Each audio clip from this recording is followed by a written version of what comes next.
Eso es fundamental, porque a nosotros nos va a ayudar a diferenciar dolor inflamatorio a otro tipo de enfermedades. El dolor mecánico es cuando se produce cuando el paciente está en movimiento. Y es muy típico que el paciente diga que el dolor se asocia a rigidez, que cuando se levanta en la mañana les cuesta mover las manos, mover las piernas, mover las columnas, pero siempre es menor a 15 minutos. Signos inflamatorios, si bien no están ausentes en todo, pero es muy raro que produzca una inflamación severa, y lo que es característico, que no tiene repercusión a nivel sistémico. Nunca va a tener fiebre, nunca va a tener alteración del laboratorio, siempre va a estar solamente dolor y limitación de la movilidad funcional. Bueno, como les decía, el síntoma cardinal es el dolor, se produce normalmente entre la cuarta y la quinta década de la vida. En la fase inicial tenemos un dolor que es intermitente y autolimitado, que mejora normalmente con analgésicos simples, y a medida que la enfermedad avanza, si no se hace tratar, podemos pasar a un dolor progresivo que se hace persistente y cuando ya hay una respuesta inadecuada o ineficaz a los analgésicos. Como les decía, otro síntoma importante es la rigidez, tras un periodo de inactividad que siempre es menor a 15 a 30 minutos. Tenemos limitación de la movilidad articular o inestabilidad. Lo que nos refieren la mayoría de los pacientes en el consultorio es que una vez que se quieren levantar de la silla no lo pueden hacer, o cuando se quieren levantar de la cama, siempre es posterior a una inactividad. Deformidad articular y aumento del tamaño articular, grados variables de inflamación local y la incapacidad funcional. Una cosa lleva aparejada a la otra. Eso es con lo que respectaba a la clínica general. Ahora vamos a ver, de acuerdo a cada localización, cuáles son los síntomas que va a ir traduciendo. Es importante que sepamos que en la artrosis cualquier articulación puede verse afectada, pero cuáles son las localizaciones más frecuentes, o cuáles tenemos que, sobre todo los médicos de atención primaria, los clínicos, traumatólogos y reumatólogos, que vemos muchas de estas enfermedades, a dónde tenemos que estar más atentos o dónde tenemos que abrir un poco más el ojo clínico. Las localizaciones más frecuentes a nivel de las manos, ahora después les voy a mostrar un dibujito con cuáles son las articulaciones que más afectan, a nivel de rodillas, a nivel de cadera, columna cervical y lumbar y pie, o sea que casi todo el cuerpo, pero esos son lo más frecuente, acuérdense siempre, manos, rodilla y columna. El pie también es frecuente, pero no es tan frecuente. Las tres primeras son las más importantes, manos, rodilla y cadera. Es raro que la artrosis afecte al hombro, al codo, al carpo, tarso y tobillo. Su implicación debe hacernos buscar otra etiología, sobre todo lo que es traumática o metabólica.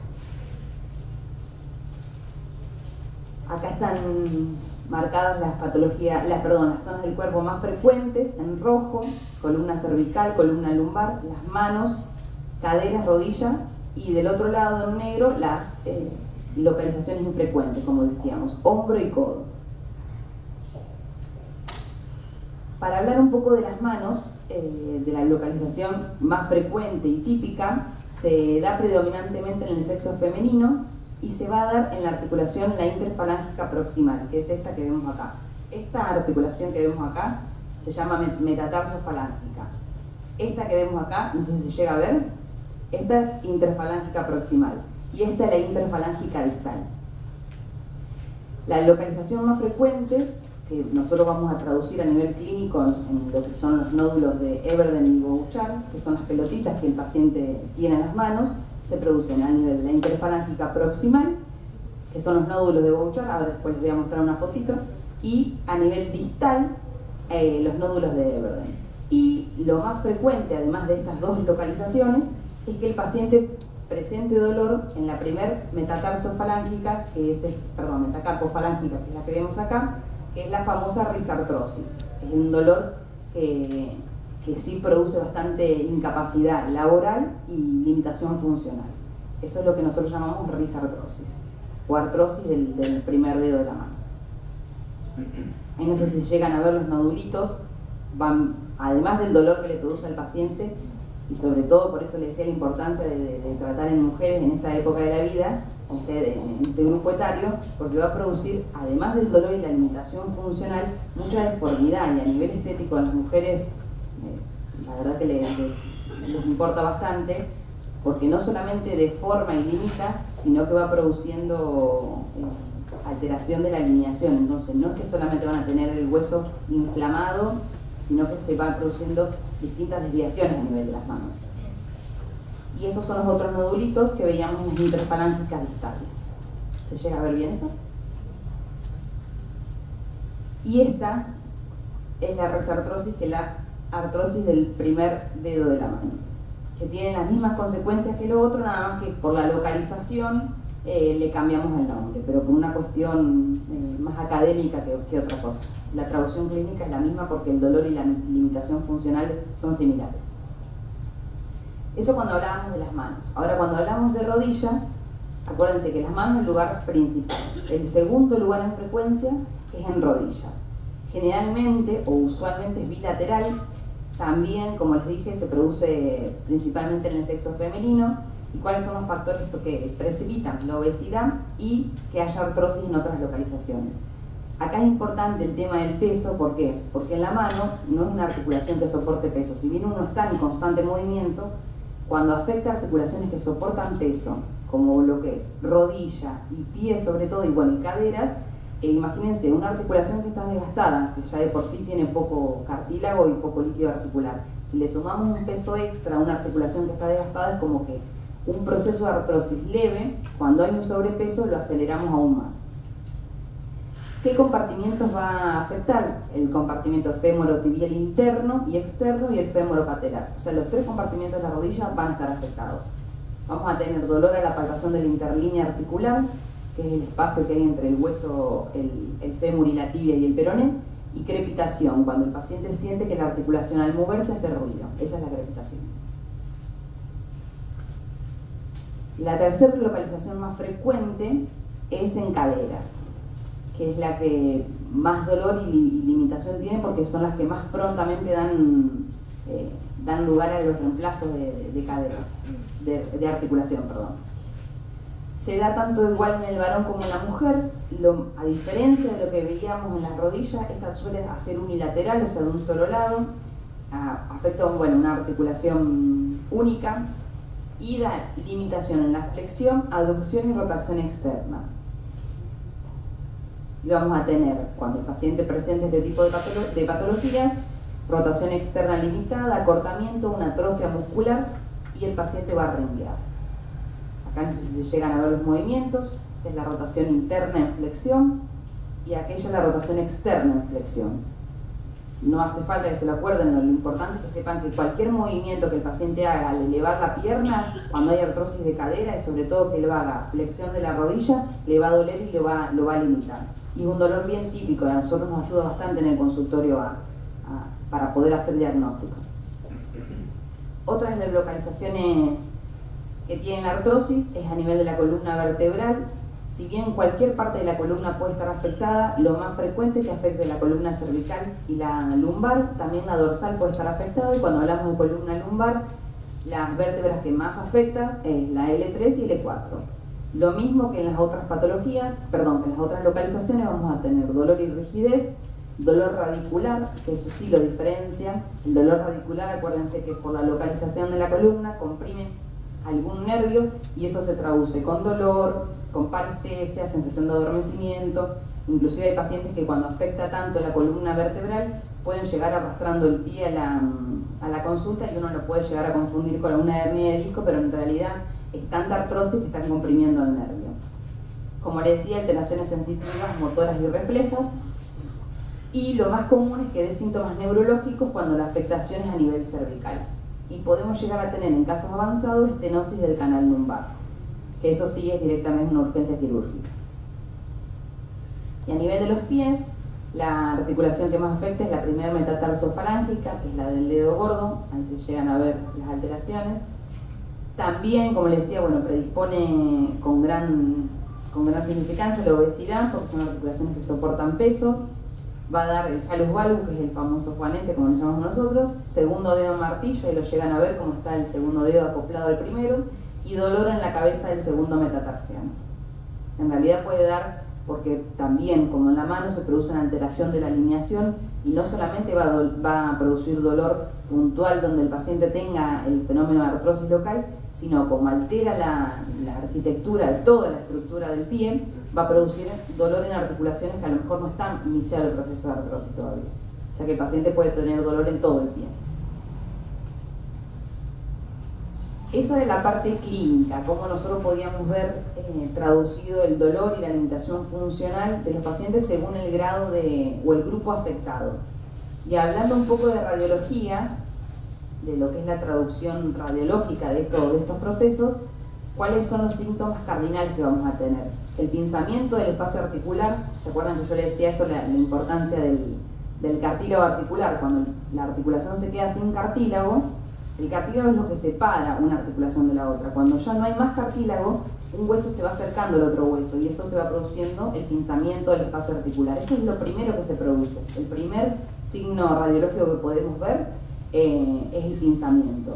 Después hay un fenómeno inflamatorio porque el hueso reacciona ante ese pinzamiento que lo ve como algo anormal y va produciendo fenómeno de esclerosis. ¿Qué es la esclerosis? Es un fenómeno inflamatorio donde el hueso intenta recomponer esa pérdida de espacio formando un nuevo hueso. Cuando llega a formar un nuevo hueso es que se forma el osteofito. El osteofito es lo que normalmente se conoce como los picos del oro a nivel de la columna. Bueno, el nombre científico es osteofito. Los quistes subcondrales o geodas, que eran las que veíamos en el dibujito, y una vez que ya el proceso está instalado y ya no hay posibilidad de ser reversible con medicación, se van produciendo las luxaciones articulares y la alteración del lineamiento, como veíamos en las fotitos del pie. Las luxaciones cuando un hueso se corre del lugar y se va alterando y se va superponiendo con el que tiene al lado. Y eso es lo que causa más dolor porque además de la cuestión estética que va a producir a nivel sobre todo de las manos y en los pies, produce mucha limitación del movimiento porque el hueso pierde la capacidad funcional. Esos son los principales puntos que podemos ver a nivel de la radiología. Pero tenemos que saber que por sí sola la radiología no es diagnóstica. ¿Por qué? Porque en un 60 o un 70% en pacientes mayores de 60 años tenemos estas alteraciones, pero solamente dentro de ese grupo el 20% va a tener síntomas. Antes uno no le daba por ahí bolilla, veía un paciente sin síntomas y ni siquiera le daba tratamiento. Hoy por hoy como que la tendencia va siendo hacer un tratamiento precoz, justamente porque sabemos que si queda librado al azar y no hacemos ningún tipo de tratamiento, todas estas patologías, todas estas alteraciones van a ir avanzando y lo que primero es un pinzamiento después se va a terminar formando en esclerosis, después va a ser osteofito y después va a terminar siendo una luxación. Entonces, por más que no sea sintomatológico, al paciente obviamente que no lo vamos a tratar con analgésico porque no le duele, pero sí le vamos a dar medicación para evitar que todo esto siga avanzando. Acá no sé si llegan a ver las alteraciones principales. La primera foto es el hueso de la rodilla, la articulación de la rodilla donde ven el pinzamiento. No sé si se llega a ver. Del lado externo está normal y fíjense del lado interno como ya hay pérdida del cartílago y hay una aproximación casi total del hueso. Del otro lado está la mano con las articulaciones, con la misma correlación que veíamos en los nódulos de Everden y de Bouchard. Y abajo está del lado derecho de la columna con una escoliosis importante que es la alteración de la alineación y del otro lado vemos el hueso de la cadera que está totalmente ya pinzado, esclerosado y esa directamente, como yo le decía, es una articulación que es candidata a hacer reemplazo articular porque no hay manera de recuperar esa articulación. Entonces teníamos que la clínica se hacía con el diagnóstico, acuérdense el dolor, que es el síntoma cardinal, dolor mecánico, limitación y rigidez en la movilidad y la radiología que también es muy importante. Hablando un poco de lo que es tratamiento, lo más importante que tenemos que saber es que debe ser individualizado. ¿Por qué debe ser individualizado? No es lo mismo tratar a una persona de 30 años sin una comorbilidad, sin presión alta, sin diabetes, sin la necesidad de tomar ninguna medicación, a tratar a estos pacientes que normalmente vienen polimedicados, con un montón de medicamentos, con un montón de contraindicaciones, entonces tenemos que tratar de ser lo más cauto posibles sin dejar avanzar el fenómeno de artrosis, pero evitando que el tratamiento les juegue en contra con alguna otra enfermedad. ¿Cuáles son los objetivos del tratamiento? Principalmente controlar la sintomatología, que es el dolor. Segundo, una vez que vamos a controlar la sintomatología, vamos a mantener o mejorar la función articular.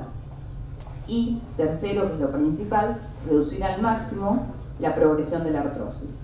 Entonces teníamos lo que es un tratamiento sintomático para que el paciente rápidamente se sienta mejor y el tratamiento que son modificadores de estructura. Que ahí estaba la diferencia en lo que yo le decía. Si nosotros vemos un paciente que no tiene síntomas, el paso A, que es el tratar el síntoma, ya se saltea, porque no tenemos que sacarle el dolor porque el paciente está sin dolor. Y sí tenemos que hacer un tratamiento modificador para evitar que la artrosis avance.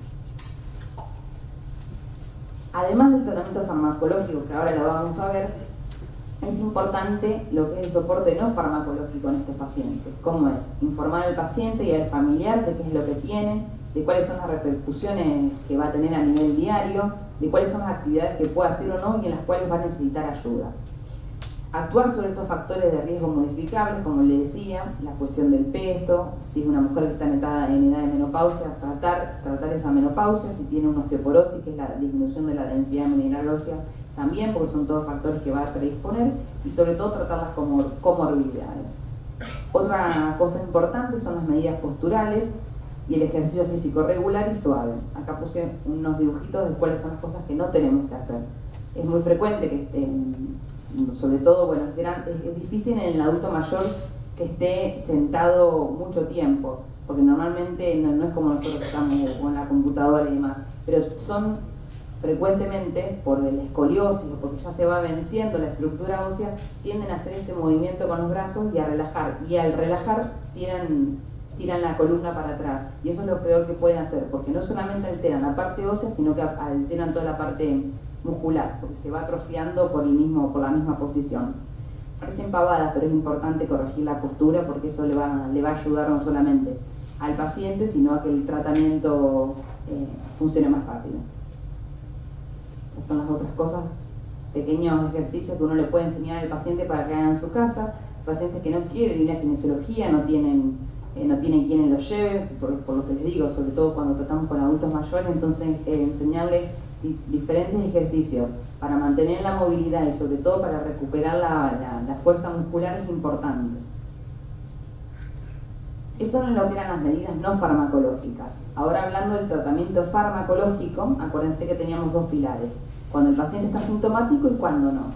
Cuando está sintomático, en realidad hay poca evidencia de cuáles son los medicamentos que podemos usar, porque no, como les decía, todos los analgésicos a largo tiempo, ustedes ya lo saben, tienen efectos adversos, y por ahí estos pacientes tienen tanta medicación que uno evita darle algún medicamento que les contraponga en otro lado, pero igual, al paciente hay que sacarle el dolor.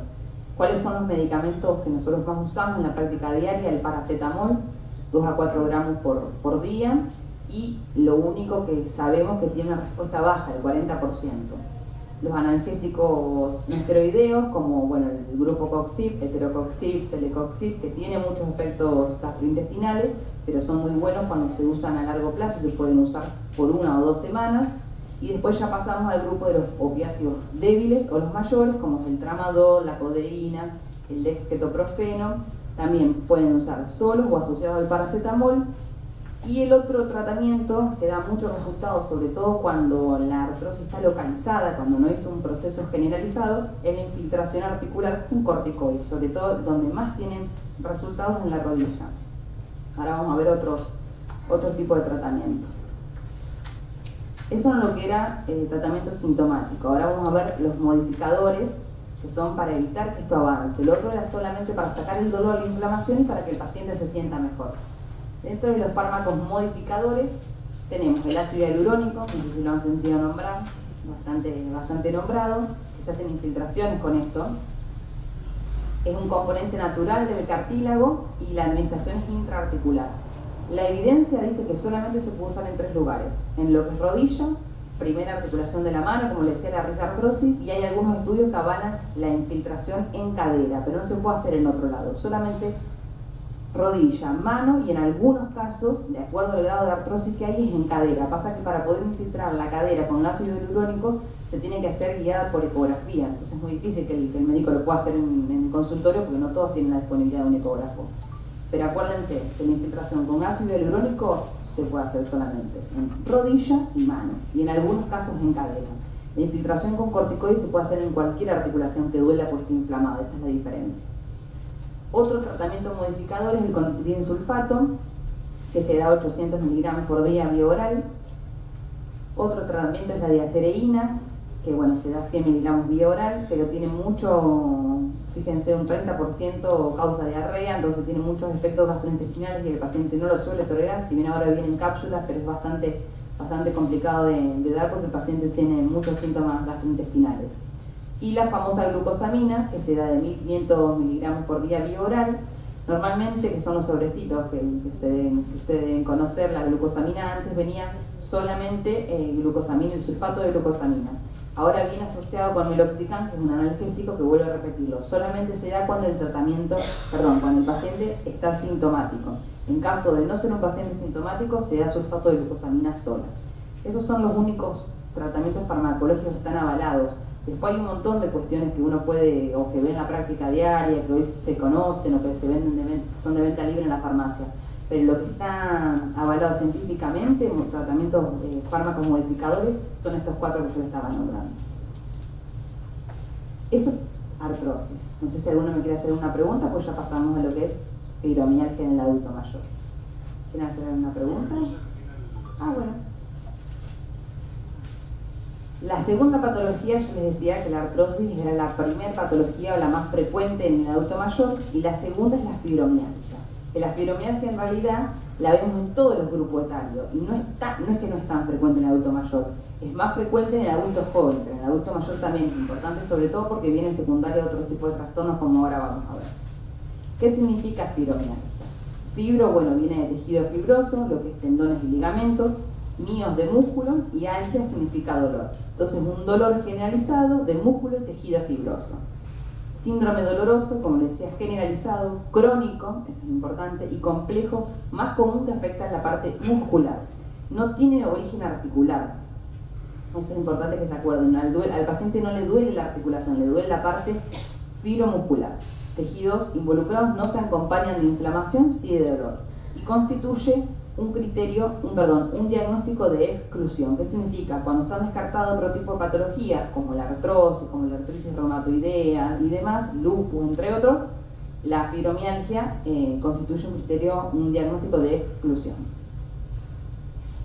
Desde 1992 se reconoce la fibromialgia como una nueva entidad llamada síndrome de fibromialgia.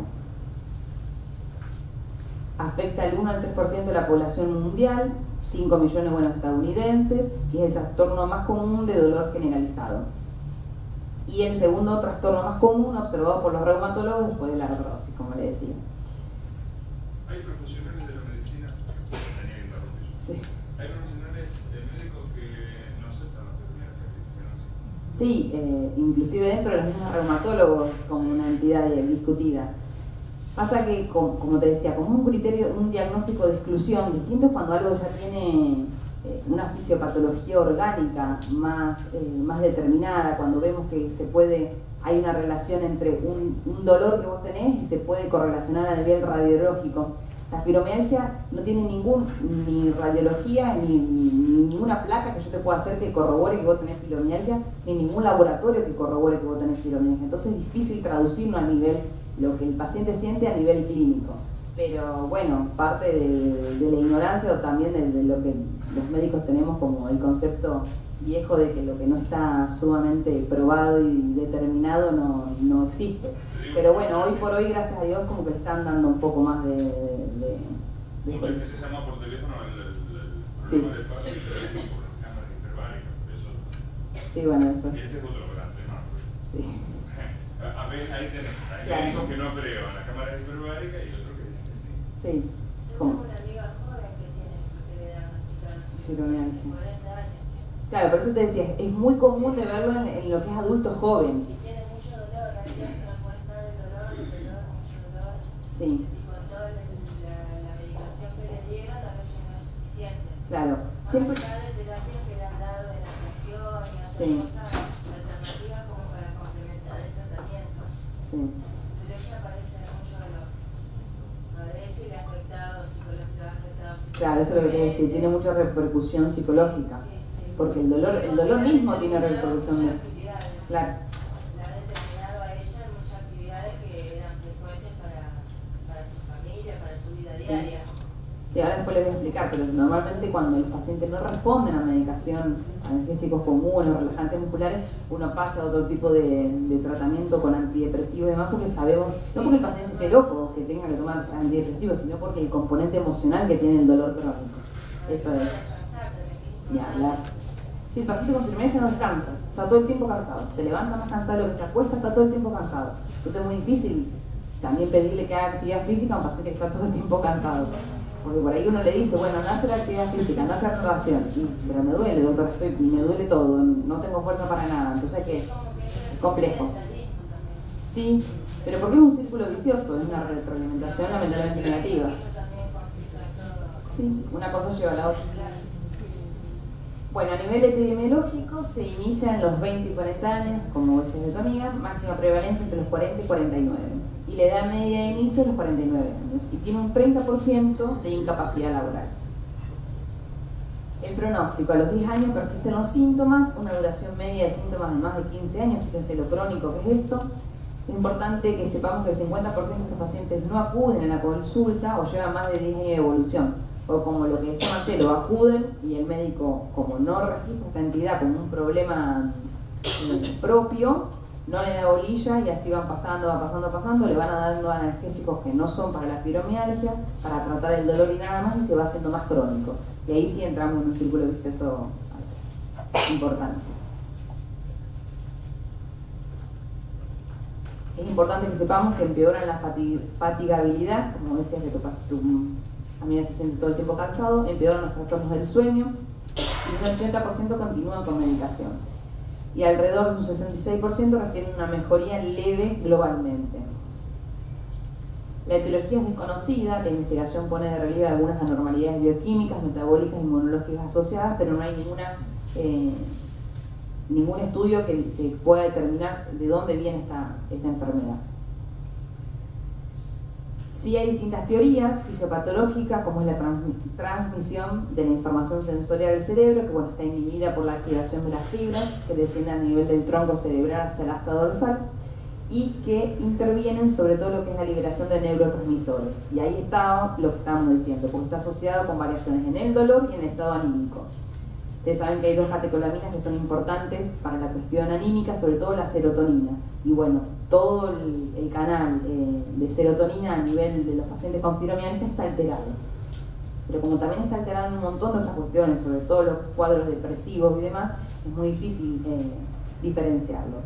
Se caracterizan estos pacientes, bueno, por tener niveles bajos de serotonina y bajos niveles a nivel del líquido cefalorraquídeo, y bueno, metabolitos como de la serotonina, la norepinefrina y la dopamina.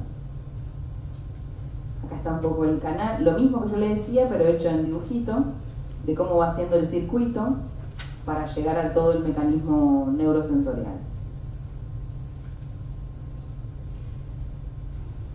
¿Cuáles son los factores de riesgo que tenemos en estos pacientes? La predisposición familiar, son 8 veces más susceptibles de tener fibromialgia que los grupos familiares de control con artritis reumatoidea. Siempre los trabajos hacen control con artritis reumatoidea porque antes se creía que era una variante de esta enfermedad, después se la diferenció. Factores ambientales, traumatismo, lesiones físicas, infecciones de cualquier tipo, factores de estrés, esto tiene mucho que ver, el trabajo, la vida familiar, bueno, o historias de abuso, y el sexo, de vuelta acá a las mujeres, se da mucho más frecuente, hasta en una proporción de 8 a 20 mujeres y 1 en el hombre. Es muy difícil que un hombre tenga fibromialgia, el 90% de lo que vemos son mujeres. ¿Cuáles son las manifestaciones clínicas que vamos a tener? Sobre todo, bueno, en antecedentes después de estrés, si se da un accidente automovilístico, una cirugía o algún trauma, o a menudo una región occipital. Vamos a tener dolor, rigidez y sensibilidad en los músculos, tendones y articulaciones, que se puede hacer persistente o recurrente. El paciente es típico que lo que refiere es: me duele todo el cuerpo, o todo el tiempo tengo dolores en diferentes partes del cuerpo. Solo le preguntamos, bueno, ¿qué te duele? Todo, dolor generalizado, eso es lo típico del paciente con fibromialgia. El dolor suele afectar el cuello, zona de glúteos, hombros, brazos, espalda y pecho. Después yo le voy a poner un dibujito cuáles son los puntos de la fibromialgia que son tan nombrados. Y como les decía, los puntos sensibles se localizan en áreas del cuerpo que pueden provocar dolor generalizado y espasmos musculares cuando se tocan. Acá está, tenemos región occipital, el trapecio, supraespinoso, que es a nivel del hombro, glúteos y caderas. Después tenemos cervical bajo, segunda costilla, epicóndilo, que es a nivel del codo, y en las rodillas. Fíjense que es tan finalizado que puede afectar cualquier parte del cuerpo. Seguimos con las manifestaciones clínicas. Además del síntoma de dolor, vamos a tener síntomas neurológicos, como son parestesias, visión borrosa, entumecimiento y debilidad, hasta en un 84%, y también se caracteriza por algo que es muy frecuente en alteraciones del sueño, y es lo que nosotros caracterizamos como un sueño no reparador.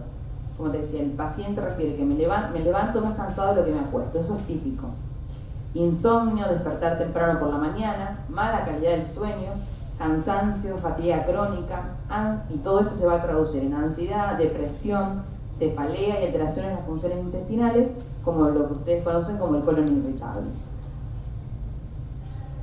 Y bueno, este dibujito lo que quise poner, y es verdad lo que vos decías, Marcelo, que por ahí nosotros, ni los reumatólogos mismos, por ahí le damos la entidad que necesita o la importancia que tiene el paciente con fibromialgia, y pasa eso. El paciente, como primero que tiene tantos síntomas que no sabe identificar, el paciente no tiene por qué saber que tiene fibromialgia, entonces va rotando por diferentes médicos, y uno le va dando una cosita para una cosa, el otro para la otra, y como que falta un enfoque global y alguien que pueda tratarlo globalmente. Y el paciente llega a la consulta cansado, polimedicado y sin saber qué le pasa. Y no solamente que llega cansado, sino con lo que implica tener un dolor crónico, y el dolor crónico trae aparejado un montón de cuestiones, sobre todo eso, la fatiga, el cansancio, y en cuadros que pueden desembocar en depresión. Solamente con su tratamiento con su especialidad, dermatología, es la que más trata de fibromialgia. Sí, los clínicos también están capacitados para tratar la fibromialgia, pero normalmente terminan en el reumatólogo por lo que te digo. Hay muy buenos clínicos y que saben tratar fibromialgia. Los traumatólogos, bueno, como que se enfocan más a la parte ósea y bueno, si llegas a algún clínico que no cree en la fibromialgia, claro, va tratando distintas patologías. Claro, por eso mostré el dibujito. Vos no sos defensora de las cámaras hiperbáricas. No. Acá tengo un ultra defensor de las cámaras hiperbáricas. Está bien, eso es lo bueno que tiene la salud, y eso es lo bueno que tiene escuchar todas las opiniones. Sí, yo no es que la critico, yo siempre le digo al mismo al paciente, yo puedo recetar o indicar lo que está científicamente aprobado. Claro. El paciente lo quiere hacer, no hay ningún problema, mientras que no deje de tomar lo que yo le doy, que haga lo que quiera. Claro. No, yo no es que digo, no vayas. Trato siempre, lo mismo me pasa con la medicación, hay nueva medicación, como les decía, con el tema de la artrosis, que han salido un montón de medicamentos nuevos, yo hasta que no esté probado científicamente, pero es una cuestión personal, siempre digo lo mismo, que el paciente haga lo que quiera, que vaya un brujo, que vaya un curandero, hasta que venga a mi consulta y tome lo que yo le doy, que haga lo que quiera, porque inclusive si el paciente le hace bien está bárbaro, pero yo me cuesta poner mi sello en lo que no está avalado científicamente. Bueno, con los criterios diagnósticos, si bien como decíamos un criterio de exclusión, tenemos que saber que el Colegio Americano de Reumatología clasificó a los pacientes con fibromialgia aquellos que tienen dolor generalizado, presente durante al menos de 3 meses, en ambos lados del cuerpo, por encima y por debajo de la cintura, y de todos esos puntitos que yo les iba mostrando hoy, de esos 18 puntos dolorosos, tiene que haber 11 que sean dolorosos a la vitropresión, en la palpación digital. Acuérdense que es a nivel del occipucio, cervical, trapecio, supraespinoso, segunda costilla, epicóndilo, que es el codo, glúteo, trocante mayor y rodilla. Un punto sensible duele solo en el área donde se aplica y no hay un dolor referido. El instrumento conocido, bueno, hay un dolorímetro que se puede utilizar exactamente porque la presión que uno tiene que usar es de 4 kilogramos de presión a través de los puntos sensibles durante el examen. La presión que uno tiene que hacer es bastante fuerte, no es con solo tocarlo, por eso te digo que tiene que hundir bastante el dedo. Hay estos aparatos, pero obviamente que en Santa Fe no los tenemos. Esos son los nuevos criterios, donde sí, a diferencia de los criterios ACR del Colegio Americano viejo, no había, incluyen lo que es fatiga, sueño no reparador y síntomas cognitivos. Como para que veamos que también ha avanzado un poco la reumatología y le han dado un poco más de enfoque global a esta patología y no solamente la repercusión que tiene a nivel del dolor. Como les decía, no hay ningún examen que determine que un paciente tiene fibromialgia, es todo de exclusión, porque el hemograma, que el laboratorio de sangre va a ser normal, la eritrosedimentación, que es un reactante de fase aguda, va a ser normal, el factor reumatoideo, un anticuerpo antinuclear para descartar lupus, función tiroidea, CPK, que es una enzima muscular, vitamina D, PCR, que es otro reactante de fase aguda, función renal y hepática, son todos necesarios para descartar otros trastornos. Cuando el paciente viene con estos síntomas, nosotros estamos obligados a descartar otras patologías que pueden traducirse con cuadro de fibromialgia. Pero todos estos análisis en un paciente con fibromialgia van a dar normal. Lo que sí puede dar un poco elevado es la eritrosedimentación por el mismo dolor crónico que el paciente tiene, pero nunca ninguna otra alteración. Y bueno, otra cosa que sepamos, como les decía, las radiografías, bueno, la tomografía y la biopsia muscular, que se ha llegado a hacer biopsia muscular en pacientes que sí tienen debilidad por el paciente referido, pero no se traduce a nivel de laboratorio. Siempre las enzimas musculares son normales, se han hecho electromiografías y se ha llegado a hacer biopsias musculares, pero siempre es normal en caso de fibromialgia. ¿Qué tenemos que saber? ¿Cuál es el objetivo terapéutico? Similar a lo que hablábamos con el tema de la artrosis. Primero el enfoque multidisciplinario y sobre todo disminuir lo que es la intensidad de los síntomas, del dolor, fatiga, depresión e insomnio, y mejorar la capacidad funcional y calidad de vida de los pacientes. Este abordaje es complejo y obliga a utilizar estrategias múltiples en las que se combina el tratamiento farmacológico y no farmacológico, lo mismo que hablábamos con el tema de la artrosis, y terapias multidisciplinarias. Medicación, terapia cognitivo-conductual, ejercicio y educación. ¿Cuáles son los fármacos utilizados en el tratamiento de la fibromialgia, en lo que es la función de la sintomatología? Bueno, como les decía, hay varios analgésicos, pero fíjense que la amitriptilina, ciclobenzaprina, que son todos los relajantes musculares. Ya pasamos después a otro grupo, como son los antidepresivos, la duloxetina, la fluoxetina, la pregabalina, que está muy usada, y los dos analgésicos que más frecuentemente usamos en la práctica clínica, como el paracetamol y el tramadol. El manejo no farmacológico, que hasta en estos pacientes tienen la misma importancia del tratamiento farmacológico, eso es importante que lo sepamos, se combina con otras movilidades, como le decía. Lo que es ejercicio, higiene del sueño o ritmo de actividad. Es importante que nosotros le expliquemos al paciente cuántas horas por día debe dormir, mínimo 8 horas, que no es que tiene que dormir cuando está cansado, porque el paciente de por sí con fibromialgia va a estar cansado. Entonces me dice, un paciente muy común que refiera, quiero dormir todo el día. No se trata, por más de que se sienta cansado, que duerma todo el día. Tiene que tener sus periodos de sueño, pero tienen que ser los periodos de sueño de una persona normal. Dormir 8 horas a la noche y a lo sumo un rato a la tarde, pero no tiene que dormir todo el día, porque eso altera aún más el ritmo de sueño y toda la secreción de la serotonina, que es lo que les decía que estaba alterado. Bueno, y la utilidad de algún tipo de intervención conductual parece añadir eficacia al tratamiento.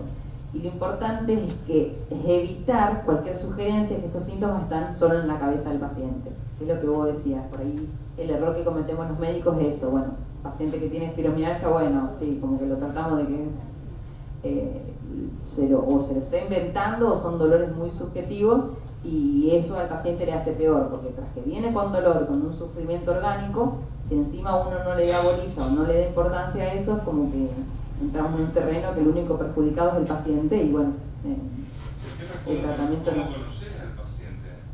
Porque el paciente que te va con un dolor y diga, ay, yo tengo eso otro, lo que escucho ustedes que dicen por televisión, ella lo tiene, dolor y todo. Y bueno, cuando tratamos con dolor pasa eso, es difícil. Los médicos clínicos también hacen este tipo de tratamientos, los traumatólogos, los que tratamos con dolor es muy difícil de ver. Por eso siempre decimos, por ejemplo, uno va al endocrinólogo, bueno, tenés un análisis objetivo para cuantificar a ver si la tiroides está mal, si tiene problemas, si el azúcar le sube, entonces, bueno, o lo mismo que el cardiólogo, la presión está alta, uno tiene algo objetivo como para poder modificar el tratamiento. Cuando tratás con dolor es muy difícil, lo que vos decís, tenés que terminar conociendo al paciente, a ver el umbral de dolor que tiene cada uno. Y la artrosis que vos tenés, primero que no va a ser similar a la que él tenga, o bueno, artrosis por ponerte un ejemplo. Tu umbral de dolor, el grado de dolor con lo que vos lleves, también va a cambiar. Y bueno, ahí está en la habilidad del médico y en la relación médico-paciente que uno puede conformar como para darse cuenta. Es muy difícil que en la primera consulta vos te des cuenta qué grado de umbral de dolor tiene el paciente, salvo, no sé, que tengas una percepción muy aguda, pero es difícil. Por eso es importante escucharlos, como te decía, evitar de hacerles pensar todo el tiempo que el dolor está solamente en la cabeza y no, entender que esto se traduce a nivel físico, pero sí es difícil. ¿Cuáles son las recomendaciones de ejercicio en pacientes con fibromialgia? Bueno, repetir 5 a 10 veces, como les decía, los pacientes que no quieren o que están limitados por cuestiones de tiempo para ir a hacer kinesiología o algún tipo de actividad con el kinesiólogo. Acá decía, bueno, levantar el tronco del suelo, acostado boca abajo, sobre rodillas y palmas. Yo después, si querés, te lo paso al PowerPoint y se los pasas a ellos. Ah, bueno, bárbaro. Pues son pequeñas pavadas que uno le puede enseñar al paciente. Sí, son ejercicios que uno, bueno, ahora por cuestiones físicas no lo puedo tener en el piso para mostrárselo, pero... Se lo voy a dejar en Salud Litoral el PowerPoint para que ustedes lo bajen y lo vean. Porque por ahí sí, a ver, a todos nos pasa, todo el mundo trabaja, tenemos poco tiempo y por ahí uno no dispone de 1 o 2 horas por día para ir al kinesiólogo. Los kinesiólogos, no sé qué es kinesiólogo, bueno, lo que hacen, sí, no, está muy bien, por ahí hacen las sesiones porque también pasa que por ahí las obras sociales te cubren hasta un límite y después no más. Y lo que está muy bien que hacen es que les enseñan los tipos de ejercicios que después tienen que hacer en su casa. Entonces esto está muy bueno. Cumple con las sesiones de kinesiología, el paciente se recupera y le enseña los mismos ejercicios para que después ni la articulación del músculo se siga atrofiando. Eso está muy bueno. Porque aparte, de verdad, otra cosa, las obras sociales se reconocen tantas por mes no te podés pasar. Y por ahí el paciente es muy poco lo que puede hacer con las sesiones que le autoriza la obra social. Así que después, si quieren leerlo, esto está interesante. Y creo que ya terminamos. Ahí está, ya terminamos.